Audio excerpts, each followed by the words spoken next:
अनेकांना वाटतं की सातबारावर माझं नाव लागलं म्हणजे मी त्या जमिनीचा कायमचा मालक झालो. पण जमिनीच्या वादामधील हा सगळ्यात मोठा आणि धोकादायक गैरसमज आहे. कारण की कायद्याच्या भाषेमध्ये सातबारा उतारा म्हणजे मालकी हक्काचा पुरावा नाही. सातबारा आणि फेरफार म्हणजे नक्की काय ते सांगते. सुप्रीम कोर्टाने अनेक निकालांमध्ये हे स्पष्ट केले की सातबारा उतारा किंवा फेरफार म्युटेशन एंट्री ही फक्त महसुली नोंद आहे. याचा अर्थ असा होतो की सरकारने त्या जमिनीचा महसूल किंवा कर कोणाकडून घ्यायचा हे ठरवण्यासाठी ही नोंद असते. फेरफार किंवा सातबारावरील नोंद तुम्हाला ज्या जमिनीची कायदेशीर मालकी देऊ शकत नाही.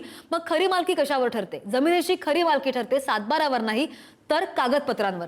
ती कागदपत्र म्हणजे एक नोंदणीकृत खरेदी खत, रजिस्टर्ड सेल डीड, वारसा हक्क, सक्सिजन सर्टिफिकेट, 3 वसियतनामा विल किंवा कोर्टाचा अधिकृत आदेश कोर्ट डिक्री.